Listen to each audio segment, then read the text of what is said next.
আজকে কি রান্না করবো বলেন তো? কড়াই বসিয়ে দিয়েছি, তেল দিয়ে দিয়েছি, চারদিকে ভোটের আমেজ।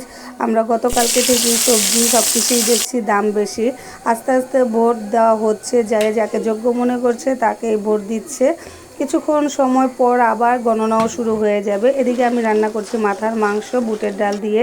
এটা অনেকেই পছন্দ করে, অনেকে একদম করে না, কিন্তু আমরা কিন্তু বুটের ডাল দিয়ে মাথার মাংসটা খুবই পছন্দ করি। মাথার মাংসটা অনেকক্ষণ যাবৎ কষিয়ে নিচ্ছি। রান্নার আগে কিন্তু আমি এটাকে একটা ভাপ দিয়ে নিয়েছি, পরিষ্কার করে নিয়েছি। এটাকে ভালোভাবেই পরিষ্কার করতে হয়। আমার কষানো হয়ে গেছে। এটা কিন্তু আর ভালোভাবে কষে আমি বুটের ডালটাকে এটা দিয়ে আর একটু নেড়ে চেড়ে উল্টে পাল্টে ঢেকে দিব।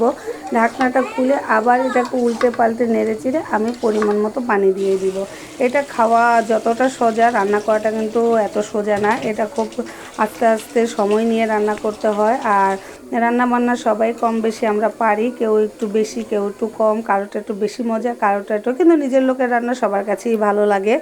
যাই হোক, দেখেন আমার রান্নাটা প্রায় শেষ। বুটের ডাল দিয়ে মাথার মাংস আজকে আমাদের দুপুরে আয়োজনে এই চলবে। যার যার পছন্দে মাথার মাংস দিয়ে বুটের ডাল দিয়ে খাওয়া, সে আমাদের কাছে চলে আসেন, ডাল ভাত দিয়ে খেয়ে